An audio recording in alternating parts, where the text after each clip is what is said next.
समय की बात है। एक विशाल और समृद्ध राज्य में एक प्रतापी राजा राज करता था।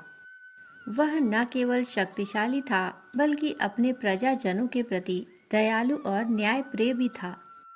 उसका दरबार हमेशा विद्वानों, कवियों और कलाकारों से भरा रहता था। एक दिन राजा के दरबार में एक विदेशी आगंतुक आया। उसने राजा को एक अनमोल उपहार के रूप में एक चमकदार सुंदर पत्थर भेंट किया।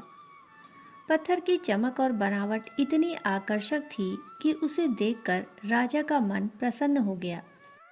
राजा ने उस पत्थर को ध्यान से देखा और अपने मन में विचार किया कि इस अनमोल पत्थर का उपयोग कुछ विशेष कार्य के लिए होना चाहिए। बहुत सोच विचार के बाद राजा ने निर्णय लिया कि इस पत्थर से भगवान शिव की एक सुंदर प्रतिमा बनवाई जाए, जिसे राज्य के मुख्य मंदिर में स्थापित किया जाएगा। यह प्रतिमा न केवल भक्ति का प्रतीक होगी बल्कि राज्य की समृद्धि और कला का भी गौरव बढ़ाएगी। राजा ने तुरंत अपने विश्वसनीय महामंत्री को बुलाया और उसे यह महत्वपूर्ण कार्य सौंपा। राजा ने कहा, महामंत्री, इस पत्थर से भगवान शिव की एक भव्य प्रतिमा बनवाइए। यह कार्य जल्द से जल्द पूरा होना चाहिए ताकि हम इसे मंदिर में स्थापित कर सकें। महामंत्री ने राजा का आदेश शिरोधार्य किया और तुरंत इस कार्य को पूरा करने की योजना बनाने लगे। महामंत्री ने राज्य के सबसे प्रसिद्ध और कुशल मूर्तिकार को बुलाया। मूर्तिकार अपनी कला के लिए पूरे राज्य में विख्यात था। लोग कहते थे कि उसके हाथों में जादू है और वह पत्थरों को जीवंत मूर्तियों में बदल सकता है। महामंत्री ने मूर्तिकार को वह चमकदार पत्थर सौंपा और कहा, महाराज की इच्छा है कि इस पत्थर से भगवान शिव की एक सुंदर प्रतिमा बनवाई जाए।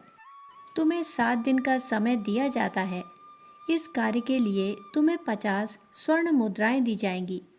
समय पर यह मूर्ति राजमहल में पहुंच जानी चाहिए।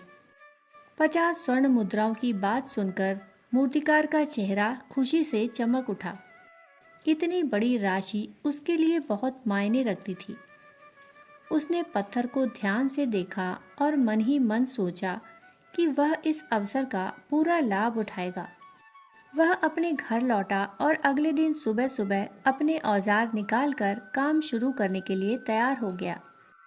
उसने अपने सबसे मजबूत हथौड़े को चुना और पत्थर को तोड़ने के लिए उस पर प्रहार किया। लेकिन आश्चर्य की बात, पत्थर पर हथौड़े का कोई असर न हुआ। पत्थर जस का तस रहा, उसमें एक खरोंच तक नहीं आई। मूर्तिकार ने फिर से हथौड़ा उठाया और इस बार और जोर से प्रहार किया, लेकिन पत्थर फिर भी नहीं टूटा। उसने बार बार कोशिश की, हर बार और अधिक ताकत लगाकर, पर पत्थर अडिग रहा। मूर्तिकार को अब गुस्सा आने लगा। उसने सोचा, यह पत्थर सामान्य नहीं है, शायद यह कोई जादुई पत्थर है जो टूट ही नहीं सकता। उसने लगभग 50 बार प्रहार किए, पर पत्थर पर कोई असर नहीं हुआ। अंत में मूर्तिकार थक गया और उसका धैर्य जवाब दे गया।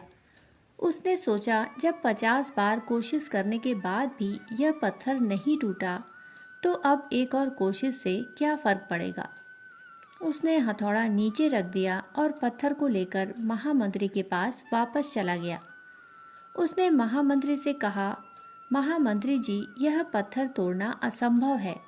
मैंने अपनी पूरी ताकत और कला लगा दी, पर यह नहीं टूटता। इस पत्थर से भगवान शिव की प्रतिमा बनाना मेरे बस की बात नहीं। यह कहकर उसने पत्थर महामंत्री को वापस कर दिया और चला गया। महामंत्री निराश तो हुए, पर राजा का आदेश तो पूरा करना उनकी जिम्मेदारी थी। उन्होंने सोचा कि शायद कोई और मूर्तिकार इस कार्य को पूरा कर सकता है। उन्होंने गांव के एक साधारण मूर्तिकार को बुलाया, जिसका नाम था हरि। हरि ज्यादा प्रसिद्ध नहीं था, पर वह मेहनती और लगनशील था।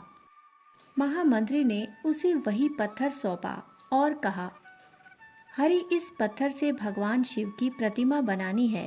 क्या तुम यह कार्य कर सकते हो?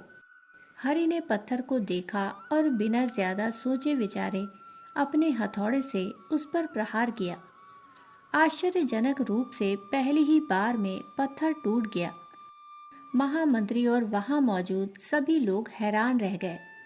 हरि ने बिना समय गंवाए पत्थर को तराशना शुरू कर दिया और 7 दिन के भीतर एक सुंदर भगवान शिव की प्रतिमा तैयार कर दी। प्रतिमा इतनी सुंदर थी कि उसे देखकर महामंत्री और राजा दोनों बहुत प्रसन्न हुए। प्रतिमा को मंदिर में विधि विधान से स्थापित किया गया और हरि को 50 स्वर्ण मुद्राएं देकर सम्मानित किया गया। महामंत्री पिछले मूर्तिकार के बारे में सोचने लगे। वे सोचने लगे, काश उसने एक और कोशिश की होती, शायद 51वां प्रहार ही वह पत्थर तोड़ देता और आज वह इन 50 स्वर्ण मुद्राओं का हकदार होता। यह घटना महामंत्री के लिए एक सबक थी। उन्होंने सोचा कि कई बार लोग हार मान लेते हैं जबकि सफलता उनके बहुत करीब होती है। यह कहानी हमें जीवन का एक महत्वपूर्ण सबक सिखाती है। हम अपने जीवन में कई बार ऐसी परिस्थितियों का सामना करते हैं जहां पहली असफलता हमें हतोत्साहित कर देती है। हम सोचते हैं कि अब कोशिश करने का कोई फायदा नहीं और हम हार मान लेते हैं, लेकिन सफलता कभी-कभी एक कदम दूर होती है। अगर उस मूर्तिकार ने एक और कोशिश की होती तो शायद वह पत्थर टूट जाता और वह सफल हो जाता। जीवन में बार बार असफल होने पर भी हमें हिम्मत नहीं हारनी चाहिए। हर सफलता, हर असफलता हमें कुछ नया सिखाती है और हमें सफलता के करीब ले जाती है।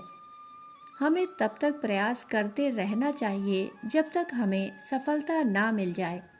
क्या पता जिस कोशिश को हम छोड़ देते हैं वही हमारी आखिरी कोशिश हो जो हमें सफलता की मंजिल तक पहुंचा दे। इसलिए चाहे कितनी भी मुश्किल आए, चाहे कितनी बार असफलता मिले, हमें अपने लक्ष्य की ओर बढ़ते रहना चाहिए। धैर्य, लगन और आत्मविश्वास के साथ किया गया हर प्रयास हमें हमारे सपनों के करीब ले जाता है। जैसे हरि ने बिना डर और संकोच के उस पत्थर पर प्रहार किया और सफल हुआ, वैसे ही हमें भी अपने जीवन में हर चुनौती का सामना पूरे आत्मविश्वास के साथ करना चाहिए। दोस्तों, कहानी सुनने के लिए आप सभी का बहुत बहुत आभार। फिर मिलते हैं एक और नई कहानी के साथ। तब तक के लिए धन्यवाद।